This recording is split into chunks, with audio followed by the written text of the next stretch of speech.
तो मेरे प्यारे दोस्तों कैसे हैं आप लोग। दोस्तों इस वीडियो में रसायन शास्त्र का क्लास 10th का बहुत सारे टॉपिक को क्लियर करने वाले हैं। जैसे सबसे पहले आप लोग को टॉपिक बता देते हैं, जैसे संयोजन अभिक्रिया, वियोजन अभिक्रिया, विस्थापन अभिक्रिया, द्विविस्थापन अभिक्रिया, ऊष्माक्षेपी अभिक्रिया, ऊष्माशोषी अभिक्रिया, ऑक्सीकरण या उपचयन अभिक्रिया, अवकरण या अपचयन अभिक्रिया, इसको डायरेक्ट हम अपचयन ही लिखे हैं। उसके बाद सबसे इंपॉर्टेंट रेडॉक्स अभिक्रिया, इसके बारे में बात करेंगे। अब दोस्तों सबसे ज्यादा इंपॉर्टेंट वियोजन अभिक्रिया के प्रकार क्या होते हैं, उष्मीय वियोजन अभिक्रिया क्या होता है, प्रकाशीय वियोजन अभिक्रिया क्या होता है और वैद्युत वियोजन अभिक्रिया क्या होता है, ये सारे टॉपिक्स पर चर्चा करेंगे। ये आपके बोर्ड एग्जाम में ये क्वेश्चन का आने का 100% चांस होता है, इसमें से जरूर कोई ना कोई क्वेश्चन आएगा। दोस्तों समय को बर्बाद नहीं करेंगे, डायरेक्ट इस वीडियो को स्टार्ट करेंगे और एक एक क्वेश्चन को इतना आसानी से समझेंगे जो आपके डायरेक्ट माइंड में सेट कर जाए। अगर दोस्तों इसका आपको पीडीएफ चाहिए तो बिल्कुल फ्री में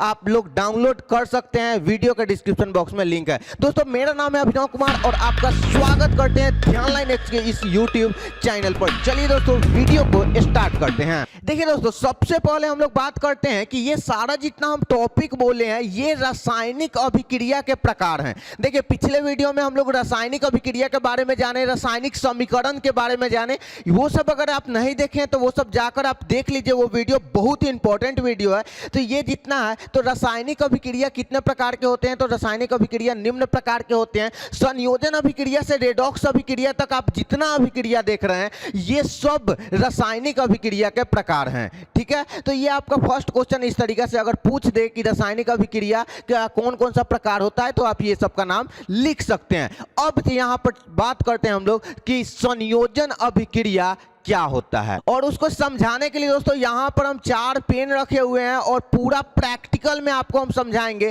कि किस तरीके से हम इसका उपयोग कर सकते हैं और एक एक मतलब कि आपको सारा चीज बहुत ही बेस्ट तरीका से समझाने वाले हैं। देखिए दोस्तों इसका डिफिनीशन है कि ऐसी अभिक्रिया जिसमें 2 या 2 से अधिक अभिकारक मिलकर, मतलब अभिकारक मिलकर यहां पर एकल उत्पाद का निर्माण करते हैं, उसको हम लोग बोलते हैं संयोजन अभिक्रिया। संयोजन अभिक्रिया को योगात्मक अभिक्रिया भी बोला जाता है। योगात्मक अभिक्रिया इसलिए बोला जाता है ताकि 2 या 2 से अधिक अभिकारक मिल रहे हैं। देखिए हमारे पास यहां पर 2 पेन है, ठीक है, और इसको मान लेते हैं, इस पेन को हम लोग मान लेते हैं H2 मतलब हाइड्रोजन, इसको क्या मानेंगे, हाइड्रोजन, H2 मान लेते हैं, और इसको हम लोग मान लेते हैं O2, ठीक है।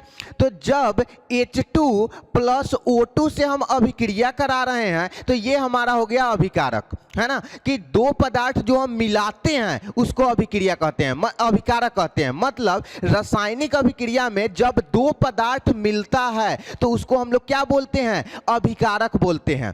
और उसके बाद ये 2 पदार्थ को मिलाएं और बीच में दिए प्लस का चिन्ह, और जब यहां पर इस दोनों में अभिक्रिया हुआ तो हमारा क्या बना, एक बना उत्पाद, मतलब प्रतिफल बना, और प्रतिफल जो बनता है उसी को हम लोग यहां पर क्या बोलेंगे कि ये दोनों के जुड़ने से, ये दोनों के मिलने से, अभिकारक के मिलने से जो एकल उत्पाद बनता है उसी को हम लोग बोलते हैं क्या, यहां पर संयोजन या योगात्मक अभिक्रिया। जैसे यहां पर आप एक एग्जांपल देख लीजिए कि A प्लस B मिल रहा है और अभिक्रिया कर रहा है तो एक नया पदार्थ यहां पर क्या बन रहा है, C बन रहा है। तो ये फॉर्मूला इसका इस तरीके से होगा, मतलब 2 अभिकारक जब एक मिलते हैं तो एक प्रतिफल का जब निर्माण होता है तो इसी अभिक्रिया को हम लोग क्या बोलते हैं, यहां पर संयोजन या आपको योगात्मक अभिक्रिया बोलते हैं। चलिए जो एग्जाम्पल आपको समझाए हैं वो जैसे में देख लेते हैं। जैसे कि यहां पर H2 प्लस O2 से अभिक्रिया करके H2O बना रहा है, मतलब हाइड्रोजन प्लस ऑक्सीजन से अभिक्रिया करके यहां पर जल बना रहा है, ठीक है। तो इस तरीका से आप जैसे यहां पर देख सकते हैं कि C प्लस O2 से अभिक्रिया करके CO2 बना रहा है। तो इस तरीका का अभिक्रिया को हम लोग बोलेंगे संयोजन या योगात्मक अभिक्रिया। समझ में आया, बहुत ही सिंपल है कि मतलब जब 2 पदार्थ को हम लोग मिलाते हैं, मतलब 2 अभिकारक को हम लोग मिला रहे हैं तो एक प्रतिफल बन रहा है और इसी को हम लोग बोलेंगे यहां पर संयोजन या योगात्मक। आशा करते हैं कि आपको समझ में आया होगा। अब चलते हैं दोस्तों नेक्स्ट क्वेश्चन पर, और नेक्स्ट क्वेश्चन है कि वियोजन अभिक्रिया क्या होता है। बहुत ही इंपॉर्टेंट है। अगर आपको संयोजन समझ में आ गया तो वियोजन चुटकी में समझ में आएगा। देखिए कैसे, देखिए इसमें है कि ऐसी अभिक्रिया जिसमें एकल अभिकारक टूटकर दो या दो से अधिक उत्पाद का निर्माण करते हैं। ध्यान से समझिएगा, एक अभिकारक मात्र टूट रहा है, ठीक है। यहां पर संयोजन अभिक्रिया में क्या था कि दो अभिकारक मिल रहा था ना, और एक प्रतिफल का मतलब उत्पाद का निर्माण कर रहा था। लेकिन यहां पर क्या है कि ये एक अभिकारक ही टूट रहा है। क्या हो रहा है? एक अभिकारक टूट रहा है और टूटने के बाद दो प्रतिफल का निर्माण कर रहा है। क्या कर रहा है? दो प्रतिफल, मतलब एक अभिकारक ऐसे टूटा, ठीक है, ऐसे टूटा और दो प्रतिफल का जब निर्माण करे तो ऐसे अभिक्रिया को हम लोग बोलते हैं क्या? वियोजन अभिक्रिया, ठीक है। अच्छा, अब इसको थोड़ा सा ध्यान से हम लोग समझते हैं। जैसे यहां पर फॉर्मूला इसका छोटा सा देख लीजिए, ए है, ठीक है। तो ए जब टूट रहा है, ए जब आपस में ही टूट रहा है तो बी प्लस सी का निर्माण कर रहा है। इसका रियल लाइफ एग्जांपल मतलब कि इसका केमिस्ट्री के भाषा में एग्जांपल जाने तो जैसे CaCO3, ठीक है, कली चूना का होता है ना। तो यहां पर जब CaCO3 एक या क्या है? अभिकारक है, और जब ये टूट रहा है तो टूटने के बाद दो चीज बना रहा है। पता है क्या बना रहा है? CaO प्लस CO2, ठीक है। तो यहां पर देखिए एक प्रतिफल मतलब सॉरी एक अभिकारक टूटा और टूटने के बाद जब दो प्रतिफल दो उत्पाद का निर्माण करता है तो ऐसी अभिक्रिया को हम लोग वियोजन अभिक्रिया कहते हैं। मतलब एक टूटेगा और दो का निर्माण करेगा, इसको बोलेंगे वियोजन अभिक्रिया। और दो जुटेगा और एक का निर्माण करेगा, इसको हम लोग बोलेंगे क्या? संयोजन अभिक्रिया। तो आपको संयोजन और वियोजन जरूर समझ में आया होगा। अब चलते हैं हम नेक्स्ट क्वेश्चन की तरफ। नेक्स्ट क्वेश्चन की तरफ चलने से पहले इसका कुछ और उदाहरण है। आप जैसा कि देख सकते हैं, आप इसको आप जब भी फेयर कीजिएगा या नोट्स बनाइएगा तो उसमें ये सब उदाहरण को आप नोट कर सकते हैं। आपके बोर्ड एग्जाम में काफी ज्यादा इंपॉर्टेंट होगा। देखिए दोस्तों, हमारा नेक्स्ट क्वेश्चन है कि वियोजन अभिक्रिया कितने प्रकार के होते हैं। बहुत इंपॉर्टेंट क्वेश्चन है, वियोजन अभिक्रिया कितने प्रकार के होते हैं। देखिए वियोजन अभिक्रिया तो कई प्रकार के होते हैं, लेकिन मुख्य रूप से हम लोग पढ़ेंगे उष्मीय वियोजन अभिक्रिया, प्रकाशीय वियोजन अभिक्रिया और यहां पर वैद्युत वियोजन अभिक्रिया। अब हम लोग एक एक करके समझते हैं कि उष्मीय वियोजन अभिक्रिया क्या होता है। देखिए वियोजन का मतलब हम लोग पहले समझे हैं कि वियोजन मतलब क्या होता है कि एक कोई भी अभिकारक है ना, ये टूटेगा, ठीक है, अभिकारक टूटेगा और क्या करेगा? दो यहां पर उत्पाद का निर्माण करेगा, वियोजन, ठीक है। तो यहां पर इसी को वियोजन कहते हैं। मतलब एक टूटेगा और दो का निर्माण करेगा, उसी को हम लोग क्या बोलेंगे? वियोजन बोलेंगे।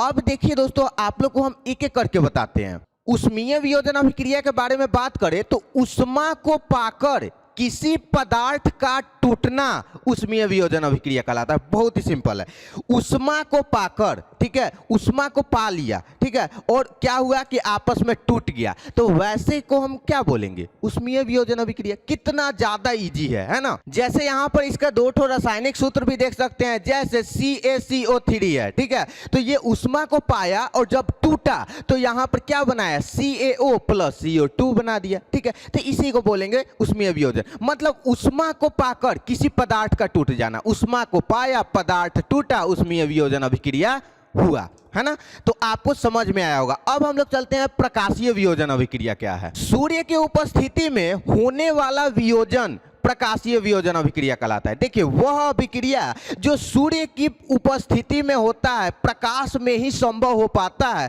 उसी अभिक्रिया को हम लोग क्या बोलते हैं? यहाँ पर प्रकाशीय वियोजन अभिक्रिया बोलते हैं। जैसे ये एक अभिकारक है, इस पर सूर्य का प्रकाश पड़ेगा और ये क्या होगा कि ये टूट जाएगा दो भाग में, ठीक है। और यहाँ पर दो ठो यहाँ पर प्रतिफल का निर्माण अगर ये कर देगा, प्रकाश की उपस्थिति में दो ठो प्रतिफल का निर्माण कर देगा, प्रकाशीय वियोजन अभिक्रिया कहलाएगा। समझ में आया? बहुत ही इजी है, समझ में आया आप लोग को। अब हम लोग चलते हैं कि वैद्युत वियोजन। तो इसी तरीके से वैद्युत वियोजन भी बहुत आसान है। विद्युत धारा प्रवाहित करने पर होने वाला वियोजन को यहां पर विद्युतीय या वैद्युत वियोजन अभिक्रिया कहते हैं। फिर से बहुत सिंपल आ गया कि यहां पर विद्युत धारा प्रभावित हो रहा है और उस परिस्थिति में वहां पर अगर अभिक्रिया हो रहा है, मतलब कि देखिए ये अभिकारक है, इसमें विद्युत धारा को हम प्रवाहित किए, विद्युत धारा की उपस्थिति में इसका क्या हुआ, टूटना और दो पदार्थ का बनना, मतलब वियोजन का मतलब यही ना होता है। ये अगर प्रकाश की उपस्थिति में हुआ तो प्रकाशीय वियोजन, विद्युत धारा की उपस्थिति में हुआ तो वैद्युत वियोजन, और ऊष्मा की उपस्थिति में हुआ तो ऊष्मीय वियोजन।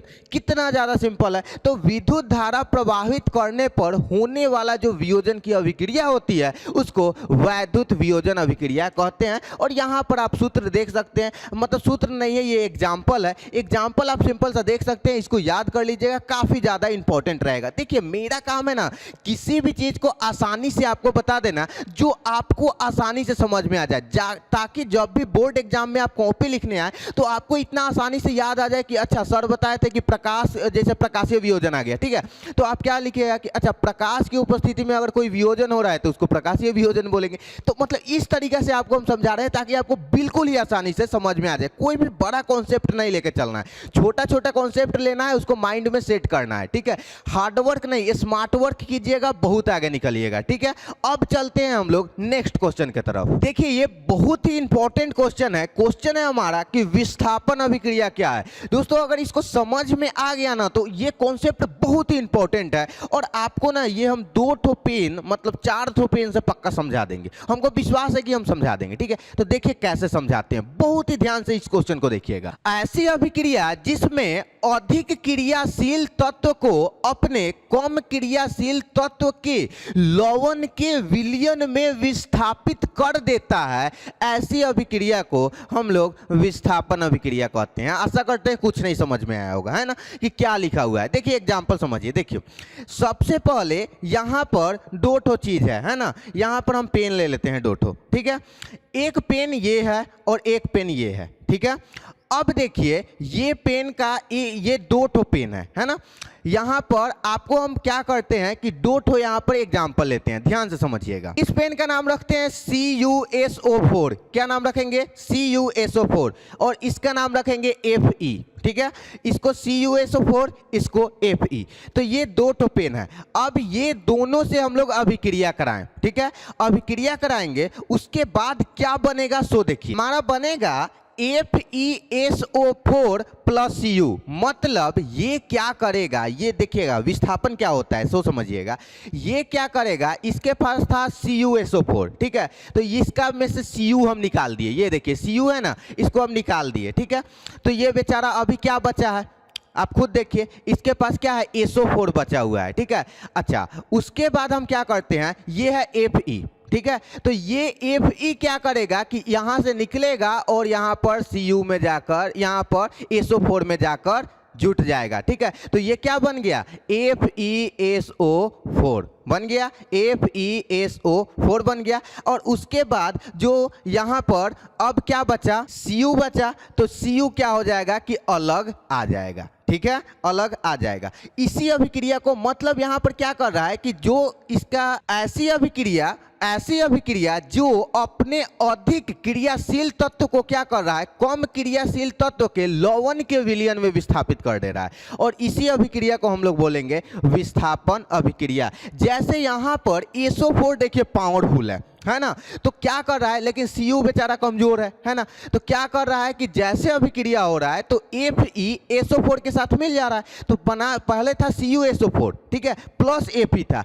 बाद में क्या हो जा रहा है कि FeSO4 हो जा रहा है, और Cu को कह रहा है तू साइड हो जाओ, क्या कर रहा है, तुम साइड हो जाओ, तो बाद में Cu चल जा रहा है। तो इसी को हम लोग बोलते हैं क्या, विस्थापन अभिक्रिया, ठीक है। अब हम लोग चलते हैं, इसका नेक्स्ट आप एग्जांपल देख सकते हैं। अब हम लोग चलते हैं द्विविस्थापन अभिक्रिया क्या होता है, वो भी काफी ज्यादा पावरफुल है। देखिए द्विविस्थापन अभिक्रिया वह है कि वैसी अभिक्रिया जिसमें अपने मतलब अभिकारक के आयनों के बीच आदान प्रदान करके और उत्पाद का निर्माण हो जाता है, ऐसी अभिक्रिया को हम लोग बोलते हैं द्विविस्थापन अभिक्रिया। देखिए यहां पर ये 2 अभिकारक है, ठीक है, ये एक है, ये एक है। ये क्या किया, अपने इसके आयन का आदान प्रदान कर लिया। देखिए इसका आयन ई मिला लेते हैं, इसका आयन ई क्या कर लिया, इसमें लगा दिया, ई क्या कर दिया कि इसमें लगा दिया, ठीक है। तो ये दोनों लगा दिया, है ना। तो जैसे लगाया ये, तो क्या ये एक नया नहीं दिखाई दे रहा है, अलग दिखाई दे रहा है ना, तो ये एक नया चीज बन गया और इसी को हम लोग बोलेंगे द्विविस्थापन अभिक्रिया। आप यहां पर एग्जांपल देख सकते हैं कि Na2SO4 प्लस BaCl2 से अभिक्रिया करके BaSO4 प्लस NaCl बना दे रहा है। ठीक है, बीच में अपने आयन का आदान प्रदान कर लिया, दूगो नया चीज बना दिया इसके तरह। ठीक है, तो ऐसे अभिक्रिया को हम लोग क्या बोलेंगे? द्विविस्थापन अभिक्रिया बोलेंगे। ठीक है, अब है दोस्तों हमारा नेक्स्ट क्वेश्चन कि ऊष्माक्षेपी अभिक्रिया क्या है। देखिए बहुत ही सिंपल है, ऐसी अभिक्रिया जिसमें उत्पाद के निर्माण के साथ ऊष्मा निकलती हो उसको हम लोग क्या बोलेंगे? ऊष्माक्षेपी अभिक्रिया बोलेंगे। देखिए ये दो पदार्थ है ना, ये दो पदार्थ मिला और एक नया पदार्थ बना, इसी को तो रासायनिक अभिक्रिया बोलते हैं। तो दो पदार्थ, लेकिन जब ये दो पदार्थ मिला और ये नया पदार्थ बना तो इसके साथ जब ऊष्मा का उत्पादन होगा, मतलब धुआं के तरह कुछ निकलेगा, ऊष्मा निकलेगा, तो इसी को हम लोग बोलेंगे ऊष्माक्षेपी अभिक्रिया। मतलब उत्पाद के, मतलब उत्पाद मतलब प्रतिफल, दो पदार्थ के मिलने से जो बन रहा है उसी को ना बोलेंगे। तो उत्पाद के निर्माण के साथ जब ऊष्मा निकलता है तो ऐसी अभिक्रिया को ऊष्माक्षेपी अभिक्रिया कहते हैं। किसके साथ? उत्पाद के निर्माण के साथ। ठीक है, जैसे फॉर एग्जांपल बहुत सारा हो सकता है, हम एक ही लिखे हैं कि ग्रेफाइट का वायु के साथ जलना। ठीक है, तो बस आप लोग याद रखिएगा कि जब दो पदार्थ मिल रहा है और जब अभिकारक प्रतिफल बन रहा है और उसके साथ अगर ऊष्मा का उत्पादन हो रहा है, मतलब जब ये दोनों मिला और जब प्रतिफल बना तो उसके साथ क्या हो रहा है? ऊष्मा का निर्माण हो रहा है, तो वैसी अभिक्रिया को हम लोग क्या बोलेंगे? यहां पर बोलेंगे ऊष्माक्षेपी अभिक्रिया। नेक्स्ट क्वेश्चन है दोस्तों कि ऊष्माशोषी अभिक्रिया। अगर ऊष्माक्षेपी समझ में आ गया तो ऊष्माशोषी भी समझ में आ जाएगा। ऊष्माशोषी अभिक्रिया क्या होगा कि ऐसी अभिक्रिया जिसमें ऊष्मा की आवश्यकता होती है, मतलब ऊष्मा का अवशोषण होता है। ऊष्माशोषी, ऊष्मा जोड़ अवशोषण, ऊष्माशोषी अभिक्रिया। जब दो पदार्थ को मिलने के बाद अगर ऊष्मा यहां से उत्सर्जित हो रहा है, मतलब ऊष्मा का अवशोषण हो रहा है, ऊष्मा को ये ग्रहण कर रहा है, तब ये दो पदार्थ मिल रहा है, ऐसी अभिक्रिया को ऊष्माशोषी अभिक्रिया बोलेंगे। जो ऊष्मा का अवशोषण कर रहा है, ऐसा अभिकारक जब दो पदार्थ मिल रहा है और ऊष्मा का अवशोषण कर रहा है तो ऐसी अभिक्रिया को हम लोग क्या बोलेंगे? ऊष्माशोषी अभिक्रिया बोलेंगे। मतलब कि रासायनिक अभिक्रिया में जब ऊष्मा की आवश्यकता होती है तो ऐसी अभिक्रिया को हम लोग ऊष्माशोषी अभिक्रिया कहते हैं। और आपका जो भी एग्जाम्पल है आप यहां पर नीचे साइड देख सकते हैं। अब चलते हैं दोस्तों बहुत ही इंपॉर्टेंट नेक्स्ट क्वेश्चन की तरफ। अब हम लोग जानते हैं कि ऑक्सीकरण या उपचयन अभिक्रिया क्या होता है, बहुत इंपॉर्टेंट है। देखिए ऐसी अभिक्रिया जिसमें ऑक्सीजन की वृद्धि और हाइड्रोजन की कमी होती है, इसी को हम लोग बोलते हैं ऑक्सीकरण या उपचयन अभिक्रिया। क्या हुआ इसका मतलब सो समझिए, ऐसी अभिक्रिया जिसमें ऑक्सीजन क्या हो रहा है? बढ़ रहा है और हाइड्रोजन क्या हो रहा है? कम हो रहा है, मतलब उसकी कमी हो रही है, इसी अभिक्रिया को हम लोग बोलते हैं ऑक्सीकरण या उपचयन अभिक्रिया। अब थोड़ा ध्यान से इसका एग्जांपल समझते हैं हम लोग। जैसे CuO है, अभिकारक है CuO, और इससे जब अभिक्रिया हो रहा है, ठीक है, तो Cu प्लस O2 बना रहा है। आप देखिए उस साइड में एगो O था, एने करीब बढ़ गया कि ना? बढ़ गया ना, तो इसको क्या बोलेंगे? मतलब यहाँ ऑक्सीजन की क्या हो रही है? वृद्धि हो रही है, तो इसको हम लोग बोलेंगे, ऐसा अभिक्रिया को क्या बोलेंगे? यहाँ बोलेंगे ऑक्सीकरण या उपचयन अभिक्रिया। एक और एग्जांपल देखते हैं, जैसे CuO प्लस H2 से अभिक्रिया करके Cu प्लस H2O बना रहा है। तो इस तरीके का जो भी अभिक्रिया, बहुत सारा एग्जाम्पल है ना, इस तरीके का जो भी अभिक्रिया होता है उसी को हम लोग बोलते हैं यहाँ पर ऑक्सीकरण या उपचयन अभिक्रिया। ऐसी अभिक्रिया जिसमें ऑक्सीजन की वृद्धि और यहाँ पर हाइड्रोजन की कमी होती है, ऐसी अभिक्रिया को ऑक्सीकरण या उपचयन अभिक्रिया कहते हैं। अब देखिए अगला है अपचयन अभिक्रिया। देखिए अपचयन अभिक्रिया को अवकरण अभिक्रिया भी कहते हैं। हम लिखे नहीं है लेकिन आपको बता दे रहे हैं। अपचयन अभिक्रिया को क्या बोलेंगे? अवकरण भी बोलेंगे। अब इसका मतलब क्या है सो समझिए। देखिए जो पहले वाला क्वेश्चन है ठीक उसका उल्टा है, ठीक है। ऐसी अभिक्रिया जिसमें ऑक्सीजन की कमी होती है और यहां पर हाइड्रोजन में वृद्धि होती है, ऑक्सीजन की कमी और हाइड्रोजन में वृद्धि होती है,